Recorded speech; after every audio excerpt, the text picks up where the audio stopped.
Hello, my name is Kainton Monoye, and thank you for joining me again as we start the discussion of the second process under the Project Procurement Management knowledge area. Previously on this knowledge area we discussed Plan Procurement Management, where the methodology, the policies, the procedures to follow in the procurement management is laid out and documented. Also, things that are carried out in Plan Procurement include analysis of whether to buy or to make. We also have something like preparing the procurement documents, etc. So now we are going into the procurement process proper, where you have to award the contract, call these guys together, sit down, I have a contract with you, take this pen and you read through the agreement, sign it, and then it goes into place. So conduct procurement is the key, is a central point of the procurement management knowledge area. So what happens there? Conduct procurement is obtaining seller responses, selecting a seller, and awarding a contract. Okay, so you obtain the responses, you select a seller, and then award a contract. During the conduct procurement process, the team will receive bids and proposal and will apply previously defined selection criteria to select one or more sellers who are qualified to perform work and acceptable as a seller. Okay, so the point we are making here is during the conduct procurement, you now receive bids. These bids proposals you are receiving are not just vague, they are not just blind proposals that are made up by these vendors. They are well articulated bids and proposals based on the statement of work that has been submitted, procurement document that has been submitted, and these sellers have a clear understanding of what they are proposing for or what they are bidding for. So now you have a source selection criteria. You now use it to analyze all these bids you received and then select one or more sellers to do the work. A short list of qualified sellers can be established based on a preliminary proposal. A more detailed evaluation can then be conducted based on a more specific and comprehensive requirement document requested from the seller on the short list. Give me a second.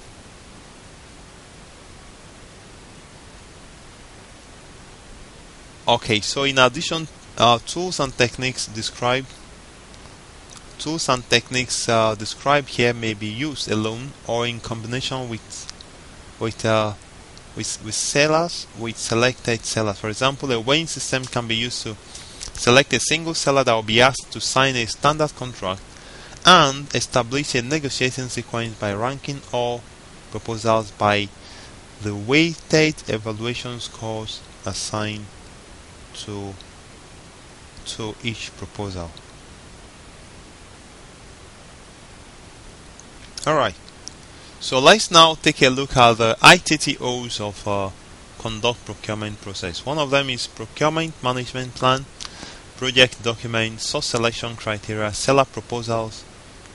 Okay, project documents, make or buy decisions. Remember, make or buy decisions is output from the Plan Procurement Management. Procurement Statement of Work is also an output from the process. And we have the OPAs, tools and techniques, are bidder conferences. We are going to take a look at bidder conferences after now. Proposal evaluation techniques, independent estimate, expert judgment, advertising, analytical techniques, and procurement negotiations. We will actually focus on bidder conferences, proposal evaluation techniques, independent estimate. We are not going to spend time on expert judgment, and then we are going to spend little time on advertising, analytical techniques, and procurement negotiations.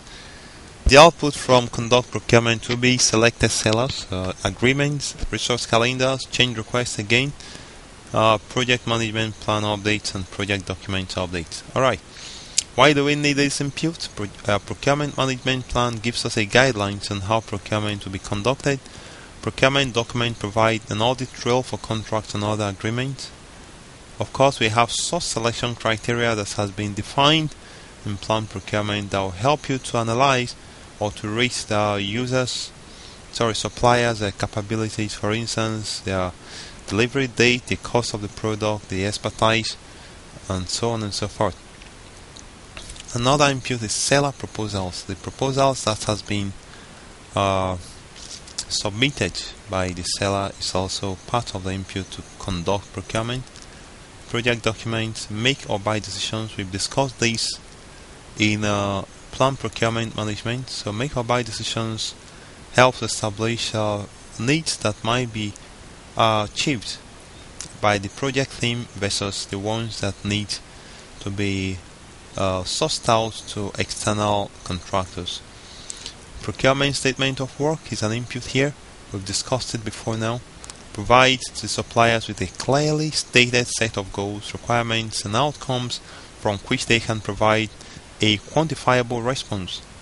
The Statement of Work is a critical component of the procurement process and can be modified as needed. Okay, the Statement of Work includes specifications, quantity desired, quality levels, performance data, period of performance, and work location. So Procurement Statement of Work is very, very important. That is what you use to provide the seller with the details he needs to be able to understand the objectives or requirements of this contract that is going into. Organizational process aspects that can influence conduct procurement might be listing of prospective and previously qualified sellers, etc. Alright, let's now look at the tools and the techniques. Very, very important tool is the bidder conferences. What is bidder conferences? It's called contractor conferences, vendor conferences, and prebid conferences. They are meetings between the buyer and prospective sellers prior to submittal of a bid or proposal. So how does it work? It means that in planning procurement, you have this list of potential sellers. You provide them with your statement of work. What do you want them to do? And then they go and prepare. Before they go to prepare the proposal or the bid to submit, you have to also call them to a conference, sit them down, discuss. They will ask you questions based on your statement of work. Everybody will be in the meeting. You make sure you provide all the answers they want. That's what happens in the bidder conference, and they are used to ensure that all prospective sellers have a clear and common understanding of the procurement requirements and that no bidder receives preferential treatment. Sometimes in some countries like Nigeria is a problem because you see some people in position, in some manager in the office might call a vendor to his home, to his office, and explains there are more details to him than to other vendors. That will be a big problem. That preferential treatment is a violation of standards and procedures for procurement management. So in conduct procurement in bidder conferences, a clear and common understanding has to be provided.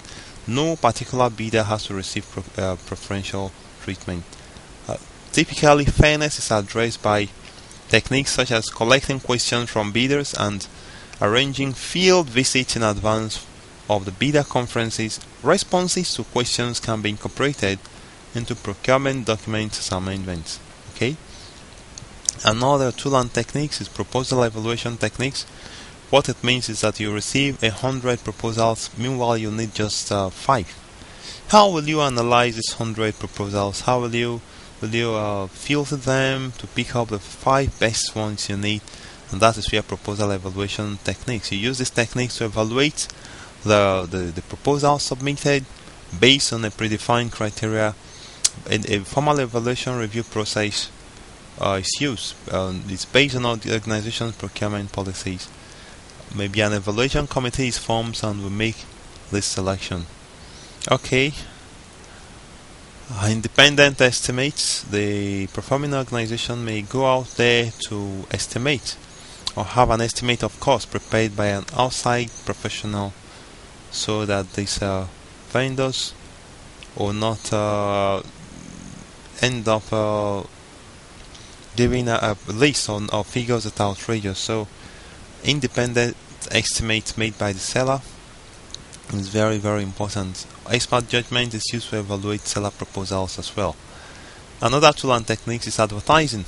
Existing lists of potential sellers often can be expanded by placing advertisements in general circulation, publications such as selected newspapers or in specialty trade publications, and so on and so forth. Analytical techniques is also important in conducting procurement because it ensures that the needs can be met. It can help the organization identify the readiness of a vendor to provide the desired end states, determine the cost expected to support budgeting and avoid cost overruns. So we have procurement negotiations. They clarify the structure requirements and other terms. Okay, I'm not going to spend time reading this, but take note that procurement negotiation is one of the tools and techniques for conduct procurement. So for instance, for simple procurement items, the terms and conditions of the contract can be previously set and non-negotiables, but sometimes there might be some negotiation to bring down the price or to step up the quality of the items being provided and what have you. Let's now take a look at some of the outputs of conduct procurement. When you conduct procurement, you have now filtered all these sellers and then select some of the sellers who have been judged to be competent and with the needed expertise, the technical abilities, they are able to meet up. So you selected the selected sellers, maybe 5 sellers out of 100 bids submitted. Agreements. A procurement agreement includes terms and conditions and may incorporate other items that the buyer specified regarding what the seller is to perform or provide. It is the project management team responsibility to make certain that all agreements meet the specific needs of the project while adhering to organizational procurement policies. An agreement can also be called a contract, an understanding, a subcontract, or purchase order. Components of the agreement might vary but may include statement of work deliverables, schedule baseline, performance reporting, etc. So these are components of the agreement, which is an output of the conduct procurement process. Resource calendars are also an output here, as well as change requests. Project management plan updates, meaning that the project management plan may be updated. For instance, a cost baseline based on the procurement management process. We also have a project documents updates. So this is here we wrap it up on conduct procurement process. I hope you've learned from this. I would like to thank you very much for viewing. As usual, I'll take you back to the ITTOs page. You spend some time getting used to these ITTOs, and please join me in my next presentation as I'm going to take you through control procurement.